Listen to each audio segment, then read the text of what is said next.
Yeah. Hey. All right. Hey. Yeah, I mean. So if we about to take off. Hey. Please do remain calm.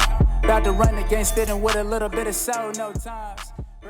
Welcome to the Please Remain Calm podcast. I'm Ben Gonzalez. And I am Daniel Gonzalez. Right off the bat, all of the opinions expressed here on the Please Remain Calm podcast are our own. They do not reflect the opinions of the Los Angeles City Fire Department or the Los Angeles County Department of Health Services. You can say that again. And also, if you guys are noticing, Danny's wearing his Station 9 merch. But that's the old shirt, right? Like, that's still the shirt they use? Well, this is the shirt they put out for the guys on Boyd Street. Oh, yeah, this was that's the, right. Yeah, the That's Boyd the Street, that's the commemorative fundraiser shirt, fundraiser right? one. Yeah, that's right. Yeah. But that was like, that's been like the logo. Oh, Nines, so yeah. forever, right? Wino 90, yeah, with the 9 ball from Nines. Oh, yeah. And then I'm wearing the old PRC merch, which is now a collector's item because Sold out. We ran out of them. Yeah. And we're doing a new run finally of new shirts that are coming in a week. And we'll put those up for sale. We'll put up a link because a lot of people have been asking us about buying shirts. We appreciate that. If you do love the show, want to support it by buying a shirt, rocking a shirt, telling people about the show. It did suck having people ask about it and not having anything to put out. So yeah, I don't know if you guys noticed, but we got the new logo too. And so we took the mask. There's no more mask mandates, so we took the mask off the logo. You can see updated our logo, faces. updated T-shirts. Those will be coming out in about a week. Also want to thank everybody for continuing to support the podcast and share the podcast. It's still growing. We're still getting more subscribers, more people, subscribing to the Instagram and finding us through TikTok and stuff like that. So just thank you all so much for continuing to share the podcast and letting your friends know about it. Please continue to do so. If you're listening for the first time and you haven't subscribed yet, go ahead and hit the subscribe button. And as you're going through listening to old episodes, make sure you like those old episodes. All that stuff helps us grow as a podcast, and we are continuing to grow because of that. So thank you so much. Yeah, exactly. We're completely put on by ourselves here in the great Top Tree studio. And there's no network or anything. There's no other like advertising push or anything else behind this, but the love and support of the PRC family. And it means a lot to us.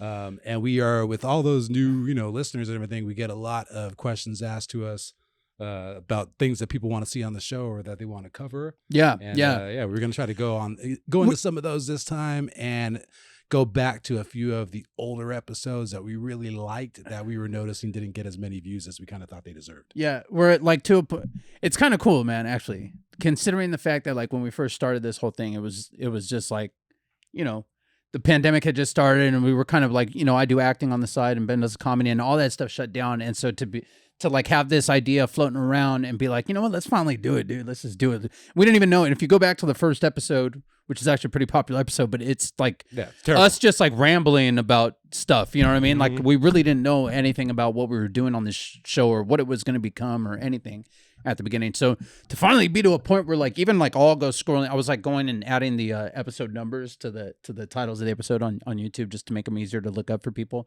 Yeah. And I was like, damn, we have a lot of episodes, man. Yeah. This is 76, dude. Yeah. So like to go and like even having lived through them, to be going through and scrolling through old episodes and going like, damn, like I haven't thought about this episode in a while, or thought about that. And then I stopped on a few. I was like, whoa.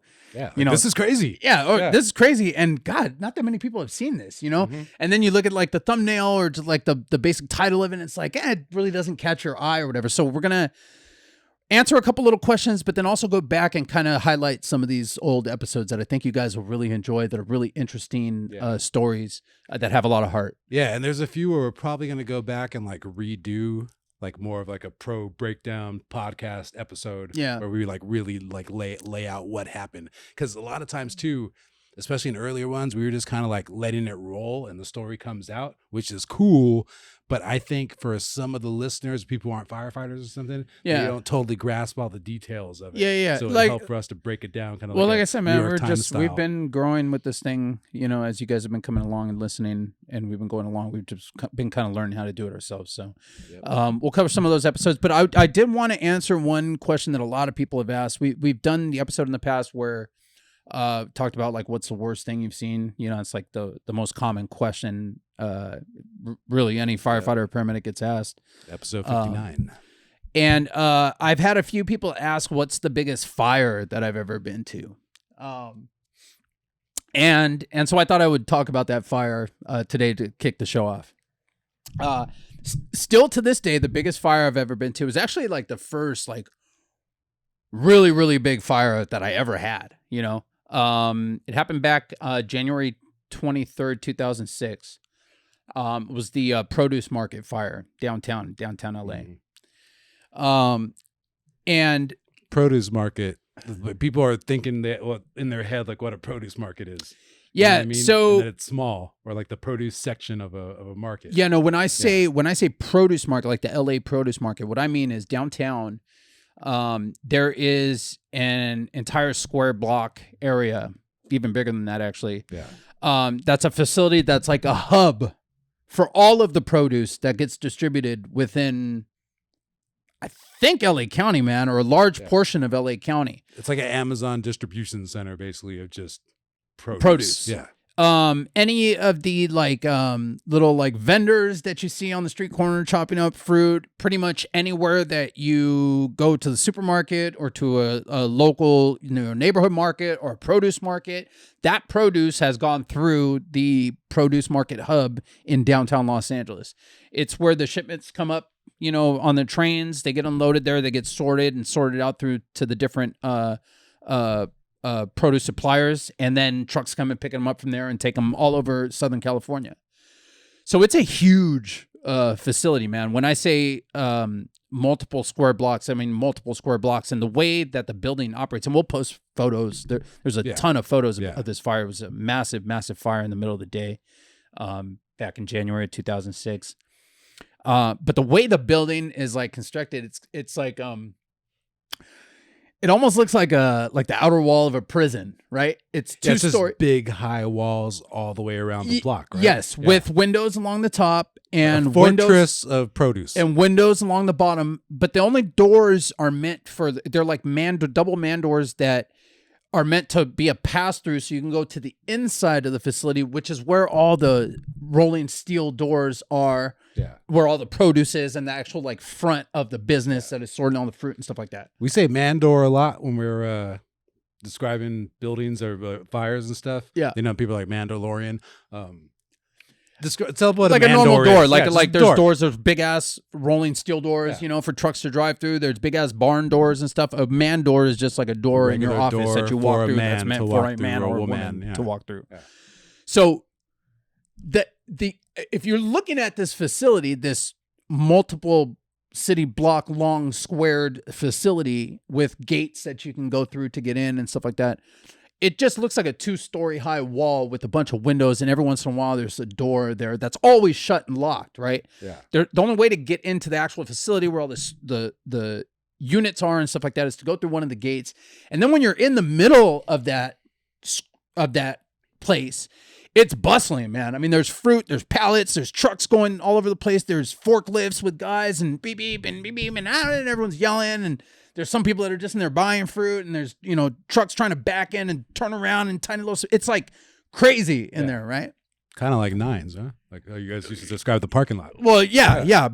But it's like, it's its own little, like little city in there, dude. Yeah. What's going on, and everybody knows what's going on. Everybody has some place to go, and the same can be said for like the flower district and the you know, fabric district. Downtown is like crazy like that. It's always like bustling. Yeah, the alleys are all freaking happening. It just seems like everybody knows what's going on. It's all happening super fast, right? True. That's what the produce market is like, right? Yeah. On the inside, it's like its own little city in there happening. We would get like, you know, EMS calls in there, or like chest pains or something like that, and you're in there trying to put the rescue through all this madness and stuff like that. Trying to find the person, yeah. Crazy, right? Mm-hmm. Just another added cool little aspect of Nines, right? Mm-hmm. Like here you are in this district where it's 1 square mile, right? Nines district. It's a tiny little district, dude. But you have so much going on. You have this little world of like all the crazy homeless people. You know, you have the shelters that have their own little hierarchies and things going on in the shelters. And you have all the poor kids that have to live there in the shelters. But you have the drug abuse, and you have all this different shit going on. And then right smack dab, you have like all this beautiful freaking life-giving fruit. I mean, it really is like beautiful, man. When you go in there and you look around, like all the colors and the just the fresh smelling fruit and everything. It's awesome. I used Little garden in the middle of I used to love shit. it. But then at the same time, you know, you'd be in there working on somebody and the fruit, and you're like, dang, these mangoes smell great or whatever. And these bananas are freaking looking, you know, you just feeling tropical. And then you see like 4 or 5 rats run, you know, through the parking lot. You're like, oh yeah, I forgot I'm on Skid Row, you know? Yeah. So it's just weird, man. It's such a fun and strange place to work, Nines, right?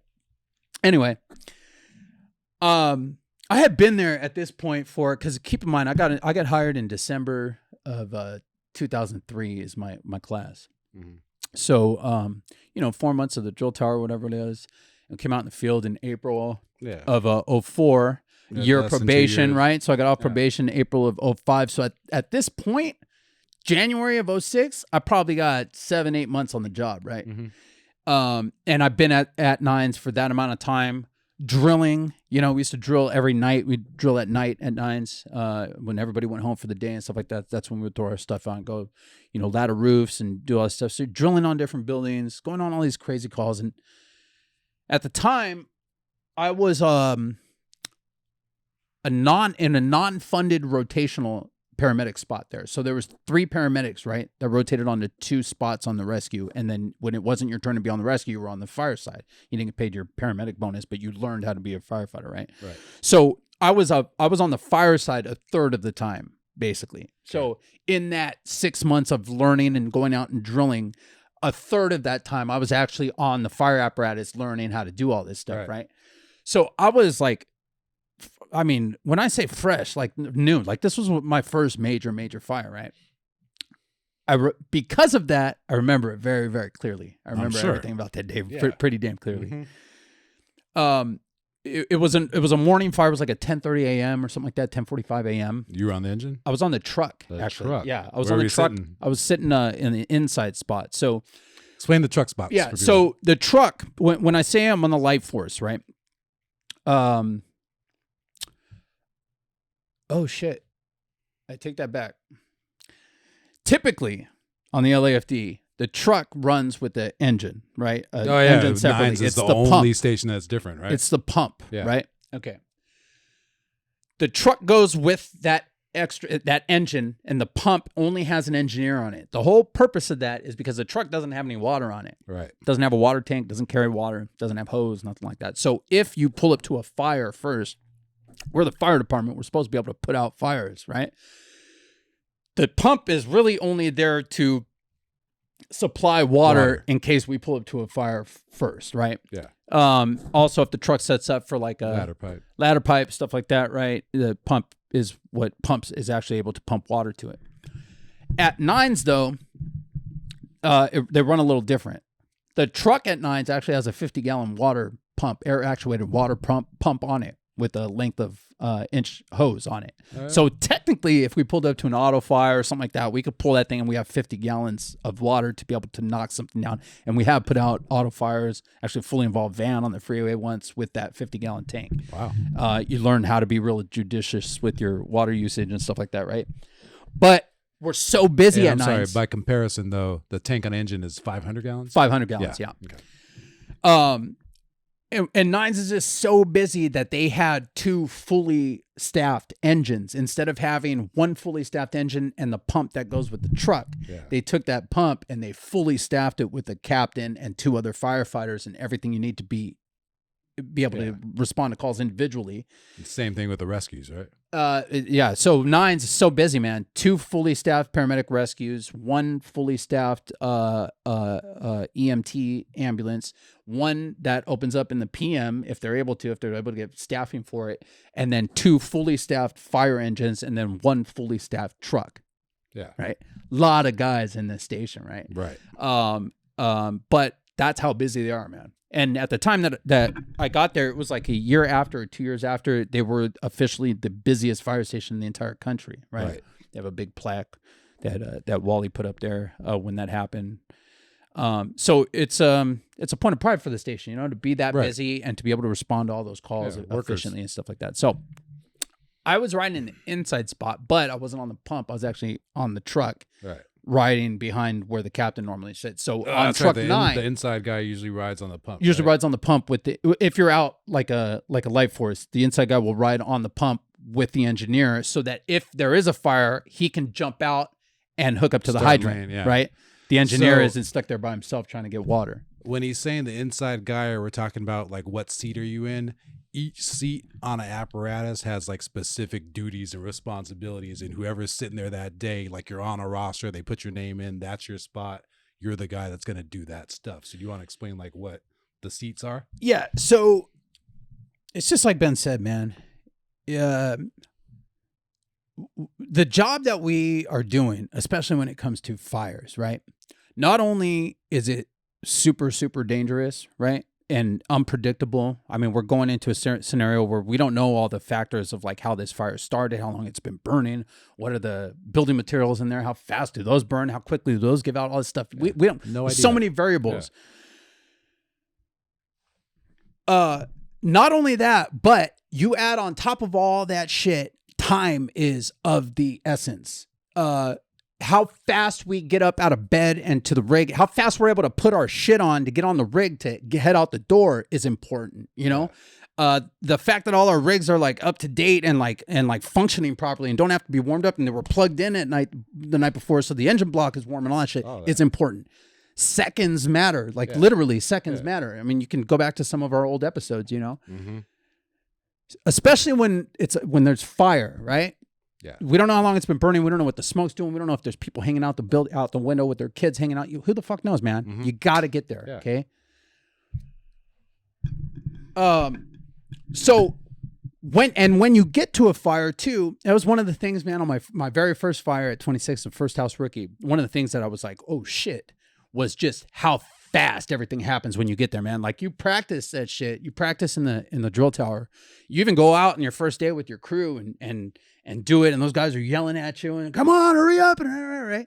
And then you get to the first fire and I'm like, actually my first fire was at a building that we had practiced on. Yeah. So I was like, oh shit, I know this building, right? I know exactly where to throw my ladder. I was like, oh fuck, this is awesome. I'm going to kill it right now.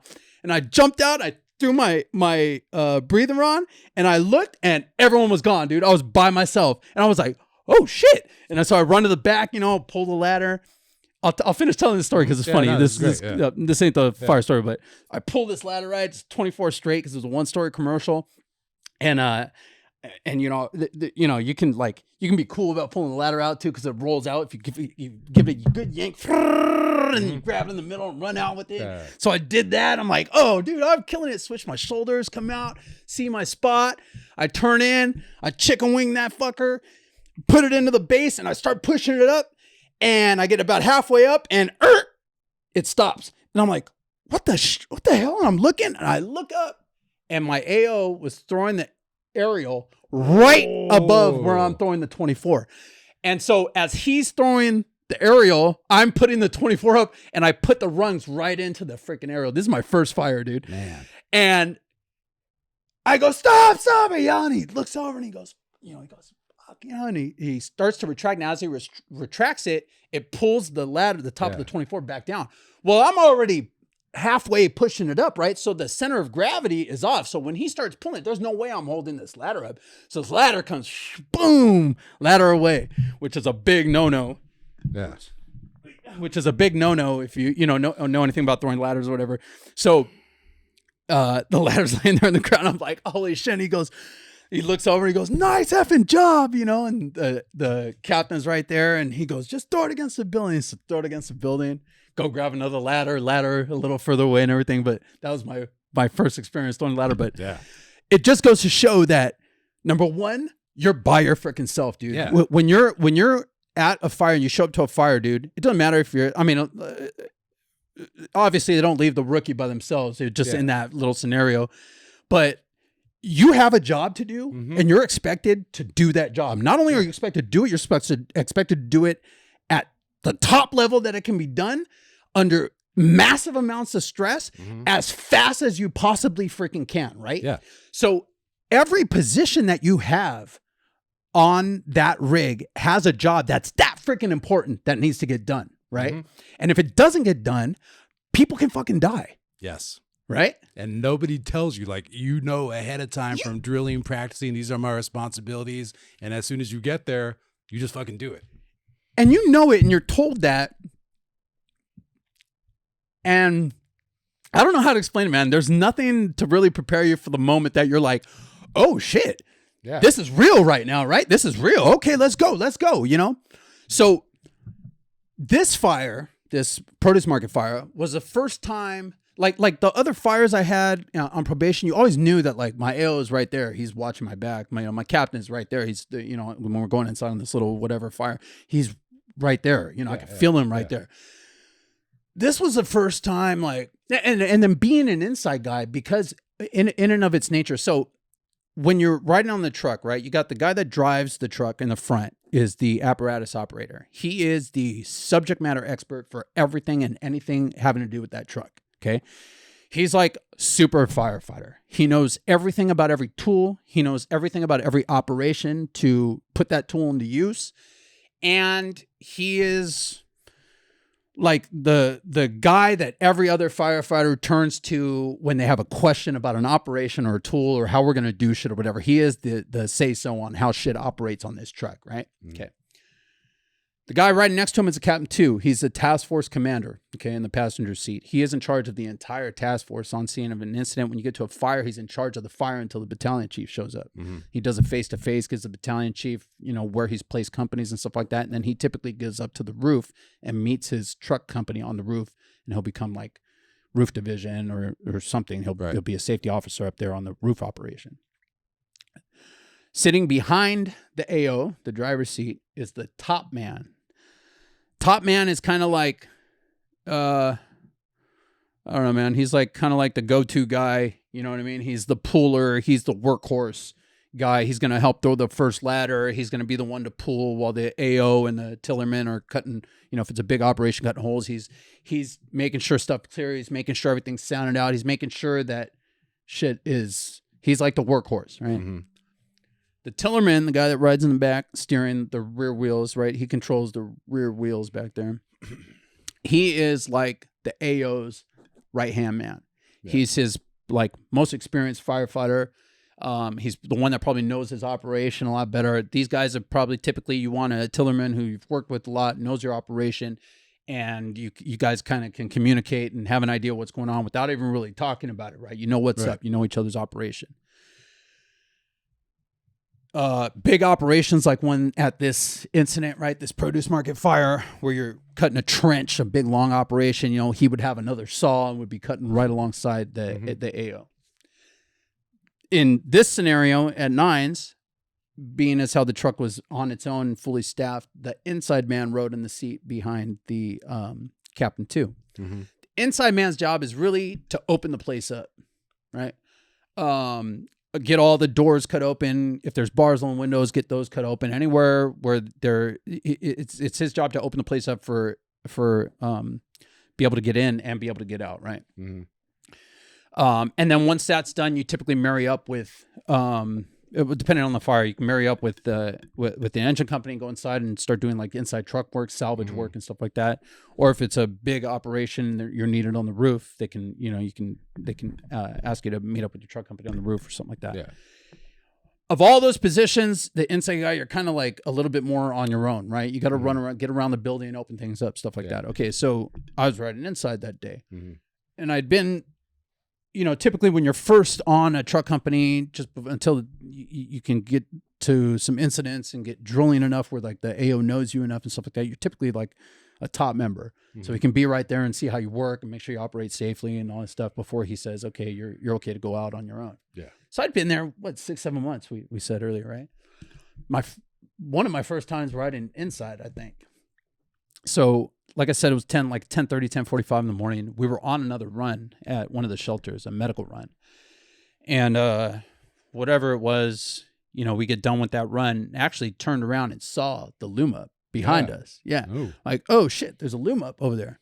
And right when I said that, we got toned out for it, or it got toned out. We were still attached to this incident, right? So captain gets on, hey, attach us, we're clearing this incident, blah, blah, blah. And we actually wound up being first on scene of the call, right? So you can imagine, man, just like I described before. It's like a fortress wall on the outside, yeah. right? It looks like the outside of like a castle or something like that on prison the or outside, something, right? like you said, yeah. And it's 2 long blocks of this wall, and on the last like half block, smoke is just billowing out of the first and second floor windows of the first Black smoke? half block. Oh, just thick, square, pressurized black smoke, dude. What the biggest loom up I've ever seen going into this thing, right? So we're riding there, and I'm just thinking to myself, like, and it says on the printout or on the screen on the MDC, it says that it's the produce market, and it's a central thing in our district, so everyone knows. We're trying to figure out like where exactly. So as we turn the corner and we get there, I'm running through my head what my position is on this play we're about to bust out, right? Where we got, dude, we got to turn a triple play here, right? I got to know where the hell where do I land in this whole thing, right? And that's part of every one of these positions, right? Right. When you're pulling up to an incident, not only are you going through all the shit you got to do in your head, right? And making sure your safety equipment is on and stuff like that, and taking a look out the window and assessing the smoke, and, damn, how big is this fire? Damn, is that black smoke? Damn, that's ugly brown ass smoke. What the hell's in that place, Cap? Anything about hazmat? You know what I mean? Shit like that. Yeah. Not only are you doing all that, but then you get there, you have to size up the building, right? Because you don't really know what the fuck is burning or what occupancy or what thing you're at until you actually get there and lay eyes on it, right? Right. You don't know what you're getting, dude. They put all kinds of funky stuff on that MDC, and then you pull up and you're like, whoa, that is not what this is at all, right? Yeah. Medical and fire. So here we are pulling up to, and I'm thinking to myself, okay, dude, this is just walls. Like, I have to, if I want to cut, I have to get on the inside. That's where all the rolling steels are and stuff, right? So I'm like trying to figure out, I'm looking at these doors, the man doors that were like the pass-throughs. When I say like those doors, like they had weeds and stuff growing on the outside of the cracks on the, you know what I mean? Like those doors never get open, And that's like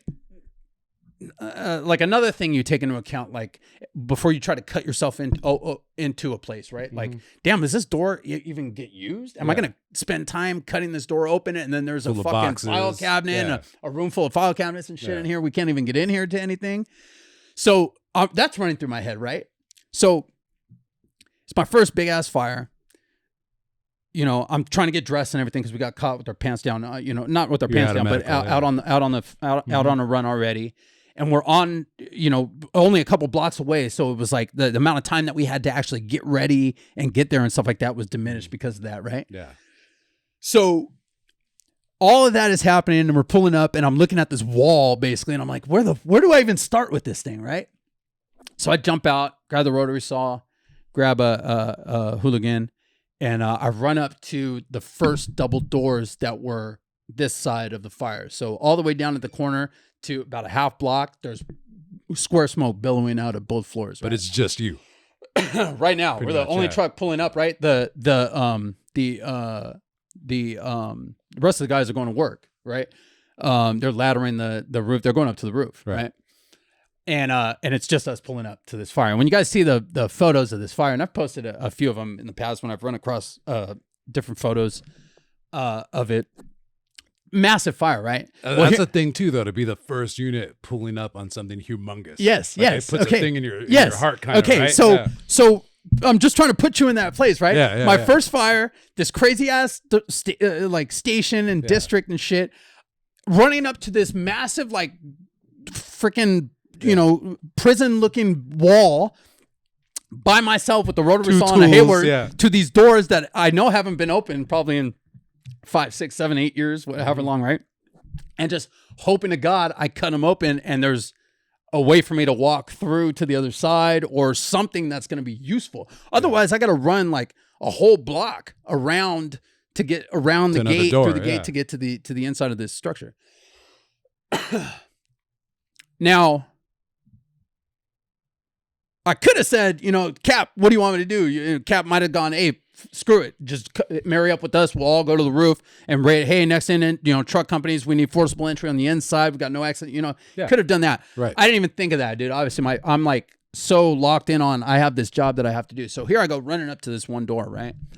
And it was just like a old house. Normally it had doorknobs and everything, right? Double door that was closed. So I take right down the center and I cut through the locks that were in it.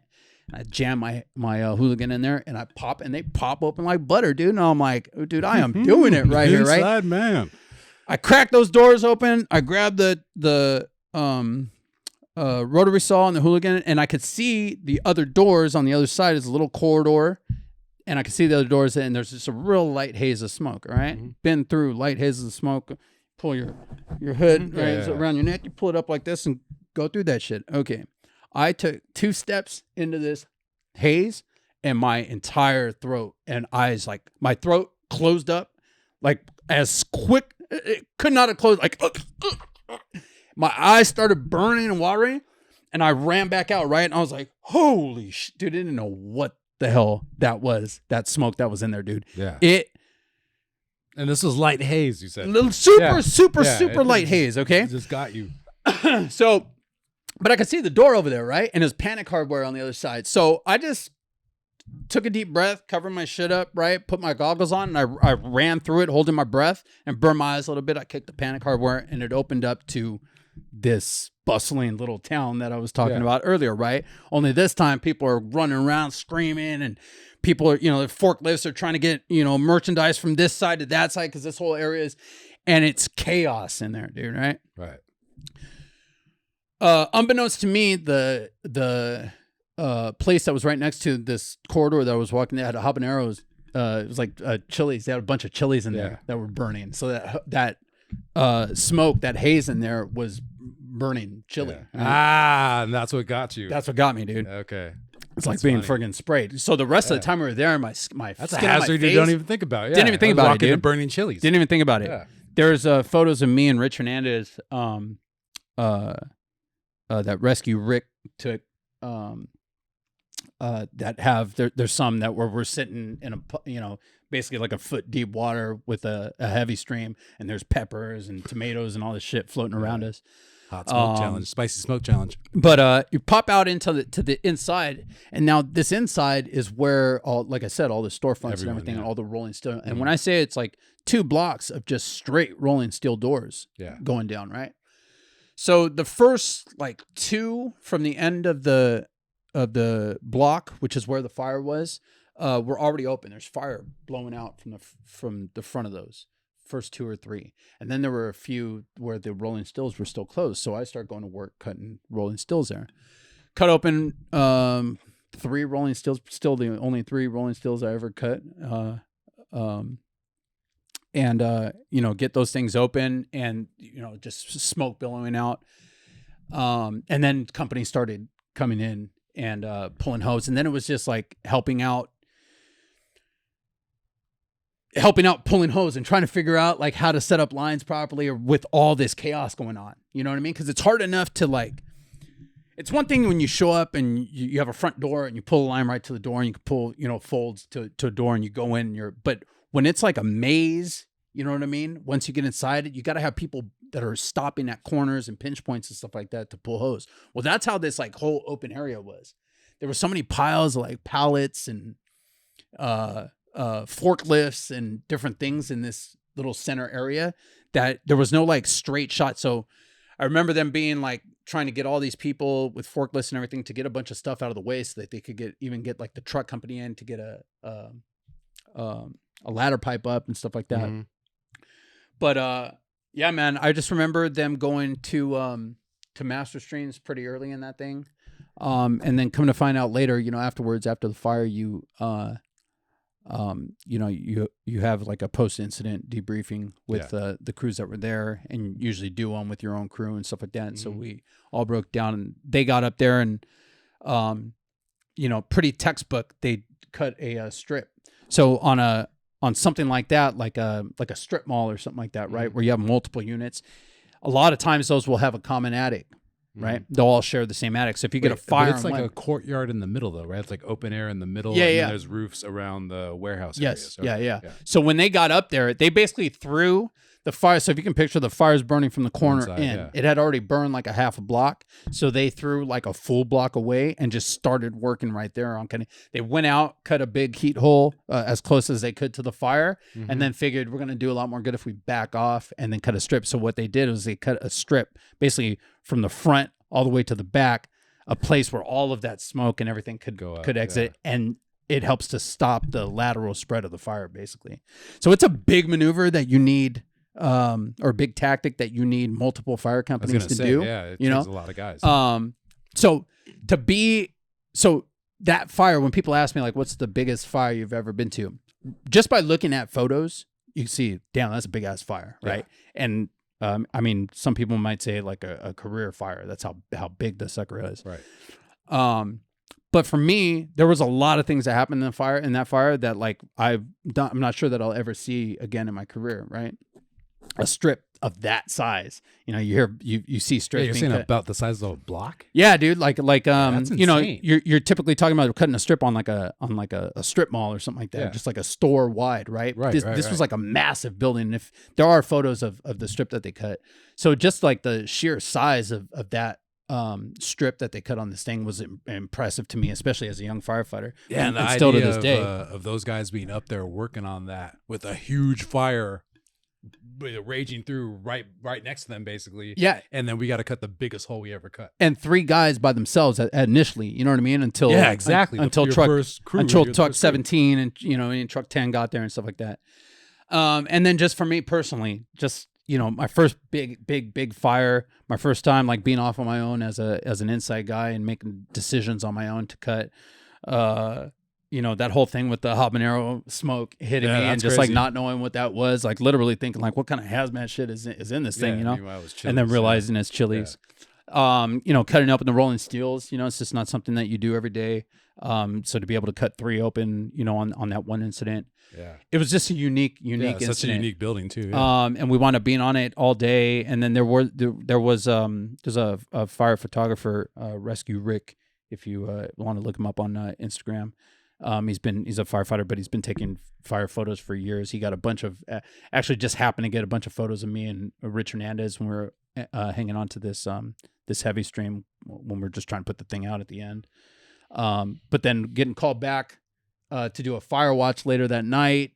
The next day there being a flare up of Let's explain that too, because I just had experience recently with putting out a fireplace and it kept like sparking up, and the person I was with didn't understand like why that happens or why it's so hard. It's like, well, I mean, it happens all the time, man. Rekindles. Yeah. You know what I mean? It'll happen in when we get done. So anytime there's a fire, right? Fires, for lack of a better word, man, for a firefighter, they're fun for when you're first, like the adrenaline rush. Yeah, and, we've talked about this, they're fun yeah. for a certain amount of time, right? The rush and like the camaraderie of like attacking this fire and getting the best of it and the excitement of it and all that stuff, right? The real work happens after the fire when you do all the overhaul, right? You got to get all the shit that was burned out. And then there's, in LA City, we kind of originated the, salvage, which was like trying to save the stuff that didn't get damaged by the fire. So when we're going through afterwards, separating things into a salvage pile of things that the homeowner and stuff like that can like actually salvage. But this is literally you're moving all the stuff, removing everything, because we have to to not only remove all the contents, right? But we also got to get all the drywall off the wall. We got to look at the wood that's underneath there to make sure that there's nothing smoldering, that you don't have termite damage in this beam and there's fire, still hanging out and smoldering inside of this beam. We just couldn't hit it with the water. The door jambs, pull all the moldings off your windows, your door jambs, pull the door jambs out. And this is all of them through the house. This is every fire. Yeah. All right. This is every fire. It depends. Or you're doing it through all the areas that were affected. Everywhere you're affected. You could open up a wall and you see like fresh wood that's not charred or anything. You're like, okay, it's probably gone far enough. You know what I mean? Yeah. They closed this door on this unit. It was Right. Maybe you open up the wall on this unit and it looks good. Okay, we won't go any further. But you have to Anywhere open up, burned though. anywhere everything's coming burned, off. it gets taken down to like bare wood. Yeah. Bare wood, and then usually like sprayed just with like a coat of foam real quick just to make sure that it's cold. And then they look at it with a thermal imaging camera to see if there's any hot spots now, right? Technology. Yeah. So it's really looked at, right? On a big fire like this, though, it's really hard to do that with like something like this. This fire, Too much to see. There's too much to check. too much to right? see, too much to do. I mean, they had bulldozers coming in and taking stuff out, doing overhaul. You know what I mean? It was bulldozer overhaul. Not to mention the fact you can't there's like arson investigators and stuff like that. We can't do any overhaul until arson has taken a look at everything and all that stuff, right? So when you have a big fire like this, you're not overhauling shit like that, right? It's literal bulldozers coming in. And what was the salvaging anyways? It was salvaging produce. So, but you do have all this burning shit that was, hours ago was fully on fire. You know what I mean? Yeah. And so if you have a big pile of whatever, somewhere in there could be a little tiny smoldering piece, right? Mm-hmm. And over time, if that just gets enough, if that gets a little channel of air to get in there feeding it, and it starts getting, over time, 4, 5, 6, 10, 12, 24 hours later, you could have that pile, a brand new fire. All of a sudden someone calls, hey man, there's smoke all over the place over here. And you're like, I mean, that's happened to me before, in South Central. You have a fire, overhaul pile in the backyard. 12 hours later in the middle of the night, there's smoke in the intersection. We get there and like, fuck, there is smoke. Damn, something's burning, dude. What the hell is that? I'm looking around all around, and then finally find this smoldering salvage pile from the fire earlier. Oh shit, So it happens, man. Yeah. When that happens and there's no fire protection system available because it got burned up, all of the sprinkler heads got burned, taken out or whatever, and there's the fire suppression system or alarm system is out, they have what's called a fire watch. They'll put a fire engine to sit there and watch this incident, this place that burned down, until they can get all the contents out of it and they can make sure that there isn't a danger that it's gonna rekindle. They have those for brush fires too. Yeah. If we'll get like a whole hillside going or whatever, when it's all said and done and it's all out, they'll still have a couple engines sitting there with the hose lines out just to sit there and make sure. How long is that usually? It depends. Yeah. Yeah. It depends on what it's incident driven. Do you remember how long you guys were there for a fire watch on produce? I do not. Yeah. I do not. But it happened. But it happened. Yeah. But, yeah, man. So people ask all the time, what was the biggest fire I've ever been to? The produce market fire, 2006, LA. You can look it up too. And it's funny. We were talking about what to do with this incident. So I searched, just like looking up for actual like info, the date and stuff like that of the fire. And there's an LA Times article that actually has my name and Rich Hernandez's name in it. You send me a screenshot of it. I'll read from it. The fire was very little at first. Nobody was scared. But after 10 minutes, it got bigger, said Benny Ayala, 43, of Cudahy, a vegetable wholesaler who had worked 10 years at the market. 3 businesses, maybe 4, are totally gone, said Ayala, whose own business is across the courtyard. Firefighters streamed tons of water into the burning section of the building, sending old tin overhangs flying. You remember that? Old tin overhangs? I do, yeah. Yeah. Los Angeles firefighters Richard Hernandez and Daniel Gonzalez crouched in ankle-deep water as they trained their hose on flames at Panda Produce. Water poured from the doorways of loading docks, carrying a colorful tide of cabbage, pineapples, oranges, and avocados. Yeah, and there was this happened. There was just like a bunch of fruits and vegetables floating all around you. And I'll find the photos and post it. I think I might even have them on my Instagram. There's photos of me and Rich just sitting in like a foot of water, and there's just produce floating around us. Yeah, and the photo must have been in the. I don't remember this story or it being in it, but the photo must have been in with the story, the way they're talking about it. But yeah, man, it was a huge incident, and a lot of things happened at that fire that were learning experiences. For me and a lot of guys that were there. Like I said, when we first got to Nines, it was a bunch of us that got there at the same time. So it was a major fire for a lot of young firefighters. Significant. A lot of people. But yeah, dude, that took a lot longer than I thought it was going to take. Yeah, I know, right? So let's do like a bunch of other old episodes to go through, but we have a few. Yeah, let's talk about a couple, man. Yeah. Chris Copes. Let's talk about Copes. That's one of the oldest ones that we want to get into. Copes episode. It's episode 10. We talked about it once in a recap too, but it still doesn't have like a ton of views, which is crazy because Cope is a super funny comedian, and this story is crazy. And he tells it well. Yeah, because he's a comedian and he's used to like, you know what I mean? Like, and he actually uses part of it in his set. He was on Conan and he talked about this happening on Conan. And it's really great. It got him like a standing ovation.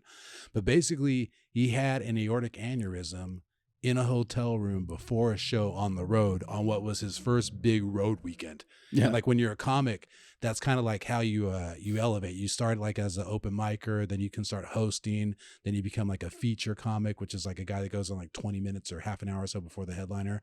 And then you're a headliner, doing an hour, and you start doing that like one night or so, a week. And then you can start getting weekends where you're booked Friday, Saturday, Sunday, 5 shows. So for Cope, this was the first weekend that he had like that, and he almost died right before the first show.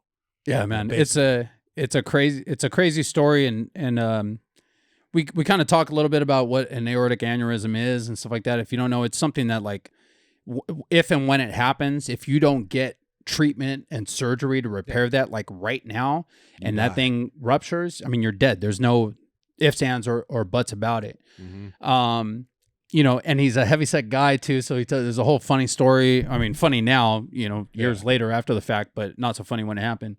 About when he first called 911. Yeah. And it's just a really, really, really good episode that covers something that can happen to anyone, man. Yeah, because it doesn't stop there. He covers going into the hospital, what it was like prepping for surgery, and the nurse telling him that he should call his mom again, like making him understand that he might not wake up. Yeah, might not come out of this. Yeah. And what it's like to be somebody who is going into surgery that it's like not even like 50-50 odds that you're going to make it. Yep. But you have no choice. And when they called his mom, he said that she told them not to give him any narcotics.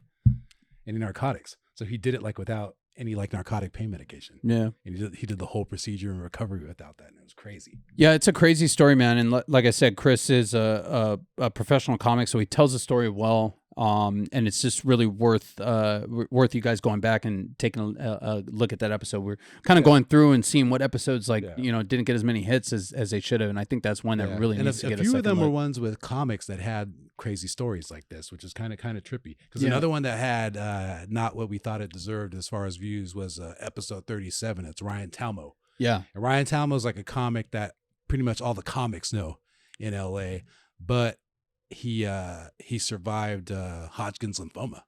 Yeah, and it's again an incredible story, how he first noticed it, and just like his entire lived in denial of it and just let it go basically, and kind of like didn't want to face what it could have been. Yeah, which I imagine is something that a lot of people go through, dude. You know what I mean? Just putting it off and not wanting to admit that there's something actually going on. Mm-hmm. He talks a little bit about, you know, his feelings and thoughts behind that. But the whole story of how it came to be and how he beat it and stuff like that, it's really an awesome story. And again, he's a comic. He tells it well.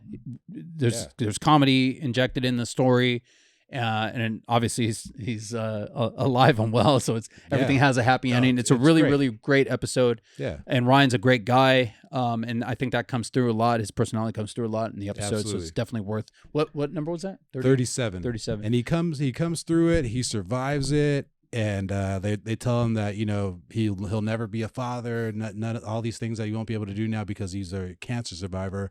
And he winds up meeting a partner, getting in a relationship while he's in recovery, and he has a kid now. Yeah, like Talmo has like I think she's like 3 years old now or something. Yeah, 2 or 3 years old. Man. You know what I mean? So really great story. Recovery. Yeah, it's really great story, great episode. You guys, if you guys are looking for old episodes to listen to that you haven't already, pick that one out. And then was a kneecap one. Yeah. Okay. So this is episode 43. This is Grant Cotter, who's a hilarious comedian, and he tells a story about being in Mexico on the Vans Warped Tour. Yeah. So he's in Mexico with like Good Charlotte and Lit and all these like early 2000s era Vans Warped Tour bands. Dream come true. Yeah. And so they're, you know, partying during the day there, you know, while they're on a shore leave or whatever it is, excursion.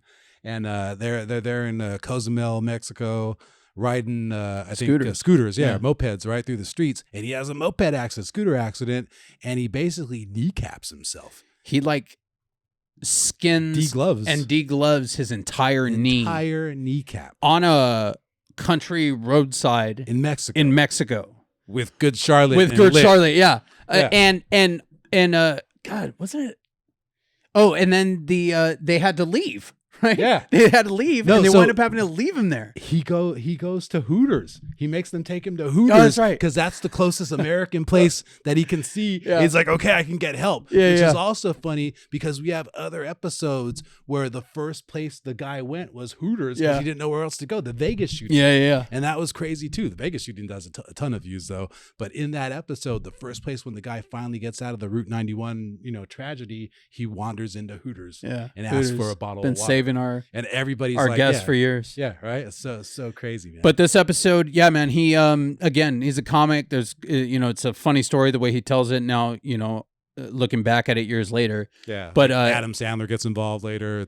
It's a crazy story, episode, man. yeah. It's a crazy story with a lot of Yeah, early bunch of 2000s twists references and stuff yeah. and twists. Yeah, and Grant's so funny. And Grant's really funny, and it definitely should have more views than it has now.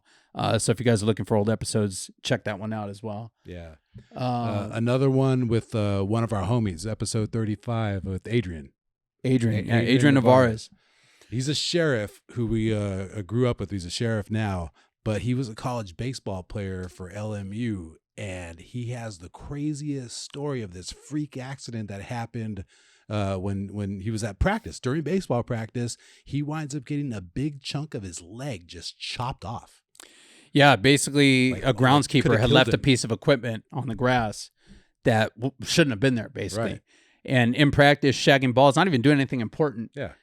He has a collision with it, and it basically gives him an injury to his quadricep that was life-threatening, to Just begin ripped with. off a huge chunk of his thigh. Yeah. But altered the course of his baseball career. Basically put an end to his baseball career. He was a senior. He was like a captain on the team, man. And LMU is like a good baseball team. It's a good baseball program. And he's been through, Fire Academy. Wound up with the LA County Sheriff's Department. Again, really good guy that we've grown up with, consider family. Yeah. But he tells the story really well. It's a really interesting story. And, none of the guys that were there that day when it happened had any kind of like medical training or anything. So the story about how it went down and just the craziness that ensued afterwards is really interesting. So, that definitely should get a few more looks. Yeah. It was also cool to hear the perspective of a guy who kind of saw like his dream fade all at once, like with this injury and how significant it was. And then he's going from he's trying to be a pro baseball player maybe. And then they're telling him like, you might not walk again, dude. Yeah. You might not have a leg. You know what I mean? Like the psychology of it all, man. We'll see tomorrow if you wake up with a leg or not. Yeah. Yeah. And that's what he had to go through. And he went from that to like not walking for a year basically. And then a full recovery where he has a super physical job now. Yeah. You know what I mean? Yeah. Law enforcement. Crazy. Yeah. One more that I want to mention was Mike James. Yeah. What episode is that? That is episode 20. Episode 20. My buddy Mike James, captain now on the fire department. He basically tells a story about how he went on a dirt bike riding trip in Mexico with a couple buddies. It wasn't a race. It was just like, getting from here to there, just a ride down the coast in Baja. And how he was a little bit more experienced than one of his buddies, and wound up just kind of jetting ahead and waiting for him, and jetting ahead and waiting. And at some point, he got off the trail that he was supposed to be on, and his memory is turning around to get back on the trail. And the next thing he knows, he wakes up with his bike on top of him, and doesn't know how long he's been down there. And it's a whole story. He wound up having a lacerated kidney from an accident that he had by himself on this Mexican countryside. Mm-hmm. And, he tells a story of how he realized that he was in serious trouble, which is crazy in and of itself when he finally realized, oh shit, I might die here. He described peeing jelly. Essentially, if I recall that. Yeah, that was crazy. Oh, yeah. His whole description of how he woke up and what he was feeling and the physical injuries that he had and how he processed what he was seeing, you know what I mean, with his situation and how he was, because he's a firefighter. Yeah. And he's lost, basically. Nobody knows where he is because he went off the trail. He was trying to go back. His group is gone. There's nobody there. There's no cell phone. Yeah. There's no people. There's nobody. He has to wait for somebody else to come along and find him, basically. The miraculousness of how he was found, and how he was able to get to, even when he got to an actual place where there was a doctor and a nurse, finding out that they couldn't help him there. And then finally getting to a place where they could help him and finding out we're not going to help you till you pay, what it costs to do surgery on you. Yeah.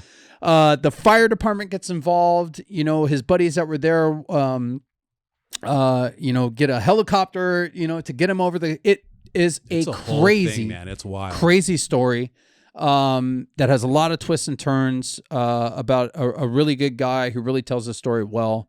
And it's an early episode that I definitely think, deserves more looks and more listens. So Absolutely. those are our picks for today. We had a few more, but I think we're getting close to the time that produce market fire story. Sorry, guys. Some people say I talk too much, but I wasn't expecting that to take so long. But That's good. Good story. But yeah, man. That's it. Again, guys, thank you so much for listening to the podcast, for continuing to share it. If you like this episode, tell your friends about it, and share it with them. Just keep doing that. We really appreciate it. You guys can follow me at DannyGonzo34 on Instagram and Twitter. You can follow me at Ben9Humor, Ben9Humor, like benign tumor on Instagram and Twitter. You can also follow the show at PRC Pod on Instagram and Twitter, or at PRC Podcast on TikTok. You can email us, contactprcpod@gmail.com. We are going to have the new merch shirts with the new logo. They are black now, right? Black, new logo. Yes. I do want to give a couple of shout outs that we haven't in a while. Shout out to Not Milk at Not Milk. Not_milk. He does our logo. He's done a bunch of other artwork and stuff like that for us. So shout out to him. Shout out to Brent Urban, who does our theme song. That you can get on TikTok too, as a sound on TikTok, and if you're doing reels and stuff like that. So Brent, shout out to him. Who else? Oh, shout out to my wife, Bernie. I told her I'd give her a shout out today. And that's it. All right. Yeah, thank you to Top Tree Studios. Top Tree, thank you. Mark, cutting this and engineering. And we're out of here, you guys. Thanks.